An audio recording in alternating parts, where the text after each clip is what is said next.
اعوذ باللہ من الشیطان الرجیم، بسم اللہ الرحمن الرحیم۔ امید کرتا ہوں کہ آپ سب خیر و عافیت سے ہوں گے، اور میری دعا ہے کہ خداوند متعال آپ سب کو اپنے حفظ و امان میں رکھے۔ میرے عزیزان محترم، آج میں ایک خوبصورت مشورہ لے کر آیا ہوں کہ جن لوگوں کے پاس طاقت نہیں ہے پیش نماز رکھنے کی، ان کے لیے، اور جن کے پاس مقیمی پیش نماز ہے اور ان کی تنخواہ کے بارے میں پریشان ہیں، تو میں آج ایک خوبصورت مشورہ لے کر آیا ہوں ان حضرات کے لیے کہ جو پیش نماز رکھنے کی طاقت نہیں رکھتے یا پیش نماز کو تنخواہ دینے کی طاقت نہیں رکھتے۔ ان کے لیے میں ایک خوبصورت مشورہ لے کر آیا ہوں، اور ایسا مشورہ کہ ان کو محتاجی بھی نہیں ہوگی اور اچھی سے اچھی تنخواہ بھی پیش نماز کی پوری کر سکتے ہیں۔ اور آج کے دور میں پیش نماز کا رکھنا بہت ضروری ہے، کیونکہ سلیبس اور جو سکولوں میں چیز پڑھائی جاتی ہے اس میں مولا امیر علیہ السلام اور اہل بیت کے نام نشان تک کو ختم کر دیا گیا ہے، اور جتنے فضائل اہل بیت کے تھے انہوں نے دوسروں کو دے دیے ہیں۔ تو اس لیے پیش نماز کا ہونا بہت ضروری ہے، اور ان کو علمی معیار بتانا اور اہل بیت کا مقام بتانا بہت ضروری ہے۔ میرے عزیزان محترم، اگر اپنے بچوں کے عقیدے کو بچانا چاہتے ہو تو پیش نماز کا رکھنا بہت ضروری ہے، کیونکہ بعض حضرات ایسے ہیں کہ جن کے گھروں میں اتنا ہی پتہ نہیں ہے کہ ہمارے امام کتنے ہیں اور اماموں کے نام کیا کیا ہیں شیعہ، لیکن ان کو ان چیز کا علم نہیں ہے۔ تو ان کے لیے میں یہی مشورہ لے کر آیا ہوں کہ آسانی کے ساتھ، کسی کی محتاجی بھی نہیں ہوگی اور کسی سے کچھ مانگنا بھی نہیں پڑے گا، اور خود وہ محنت کر کے، اتنی زیادہ محنت بھی نہیں ہے، آسان کام ہے، چاہے اہل سنت ہے چاہے اہل تشیع ہے، جو بھی ہے تو وہ ایک پیش نماز کا اچھا طریقے کے ساتھ بندوبست کر سکتے ہیں۔ اس کے لیے کیا کرنا ہے، کیونکہ پیش نماز کو صدقہ بھی دیا جا سکتا ہے، کوئی مسئلہ نہیں ہے، پیش نماز صدقہ بھی کھا سکتا ہے۔ اور جو تم لوگ مثلا کسی آدمی کو جو دروازے پر آتا ہے کچھ مانگنے کے لیے، اس کو جو آپ دیتے ہیں، تو اسی حساب سے آپ ڈیلی کے 10 روپے نکال کر آپ ایک کوئی دان بنا لیں یا کوئی جگہ بنا لیں یا بٹوے میں یا کسی محفوظ جگہ پر رکھ دیں۔ روز کے 10 روپے بطور صدقہ آپ نکال کر کسی محفوظ جگہ پر رکھ دیں، وہ آپ کے پاس محفوظ رہے، اور 1 مہینے تک ڈیلی کے 10 روپے رکھتے رہیں، ڈیلی کے 10 روپے رکھتے رہیں، تو اسی طریقے کے ساتھ صدقہ بھی نکلتا رہے گا اور ایک طالب علم اور پیش نماز کی مدد بھی ہوتی رہے گی۔ اگر ایک بستی میں 20 گھر ہیں یا 30 گھر ہیں، اگر وہ ڈیلی کے 10 روپے یا 20 روپے جتنا بھی صدقہ نکالنا چاہتے ہیں، جس طریقے کے ساتھ مسجد میں جو گاڑی کی جاتی ہے، جو مسجد میں جو کلیکشن کی جاتی ہے، اور آپ 10 روپے یا 20 روپے ان کو دیتے ہیں یا 50 روپے آپ ان کو دیتے ہیں ہر جمعے، تو وہ جو مسجد میں آپ دیتے ہیں، ٹھیک ہے، مسجد میں دینا بھی عبادت ہے، لیکن مسجد سے افضل ترین کم یہ ہے کہ آپ وہ جو 50 روپے جو مسجد میں دے رہے ہیں، آپ کسی طالب علم کو دے کر ثواب زیادہ سے زیادہ کمائیں، کیونکہ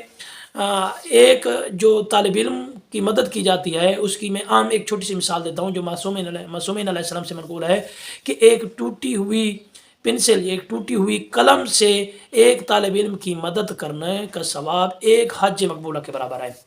یعنی اگر آپ چاہتے ہیں کہ ہمیں ایک حج نہیں بلکہ کئی حجوں کا ثواب ہو، تو آپ پیش نماز کی جتنی سی زیادہ مدد ہو سکتی ہے، کیونکہ پیش نماز ایک طالب علم ہی ہوتا ہے، تو اس کی آپ زیادہ سے زیادہ مدد کر سکتے ہیں۔ اس طریقے کے ساتھ آپ کو کسی سے مانگنا بھی نہیں پڑے گا، دروازے پر جانے کی ضرورت بھی نہیں ہوگی۔ ہر آدمی کے ذہن میں یہی سوال ہونا چاہیے کہ میں جو ہر روز کے 20 روپے 30 روپے یا 50 روپے جو میں کسی فقیر کو دیتا ہوں،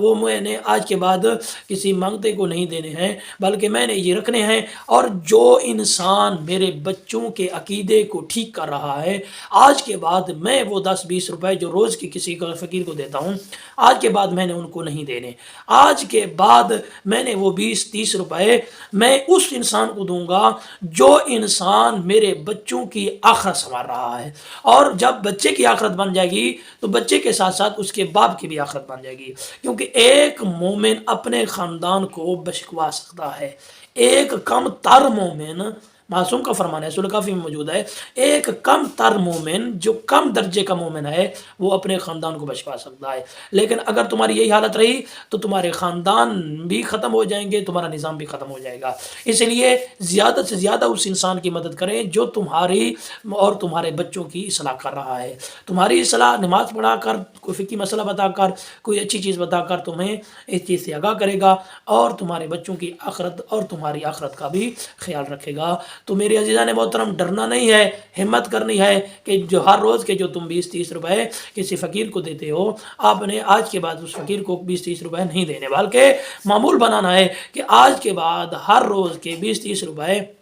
میں نے کسی جگہ پر جمع کرنے ہیں، اور جمع کرنے کے بعد وہی ایک ماہ کے بعد 500 ہوتا ہے یا 600 بنتا ہے یا 800 بنتا ہے، جتنا بھی بنتا ہے، اگر 20-30 گھر ہیں تو 15-20 ہزار روپیہ تنخواہ بنانا کوئی مشکل کام نہیں ہے۔ آپ کا صدقہ بھی نکلتا رہے گا، کیونکہ صدقہ دینے والا خدا کو بہت پسند ہے۔ جو 1 روپیہ صدقہ دیتا ہے تو خدا اس کو کئی گنا لوٹاتا ہے۔ قرآن میں فرماتا ہے کہ میں اسے 10 گنا کر کے لوٹاتا ہوں، پھر فرماتا ہے کہ میں اسے 1000 گنا کر کے لوٹاتا ہوں، پھر کہتا ہے کہ میں اسے 700 گنا کر کے لوٹاتا ہوں، پھر کہتا ہے کہ میں اتنا لوٹاتا ہوں کہ آپ اس کو شمار بھی نہیں کر سکتے۔ تو ایک طالب علم کو دینا بہت بڑا ثواب ہے۔ ہاں میرے عزیزان محترم، آپ اس کو دیں جس کے صدقے کو آپ شمار نہ کر سکیں۔ اس لیے صدقہ دینے کے بعد صدقہ ایک ایسے شخص کو دے رہے ہیں جو دین کی، آپ کے دین کی، آپ کے عقیدے کی اصلاح کر رہا ہے، اس کو صدقہ دیں تاکہ تمہارا عقیدہ بھی سنور جائے،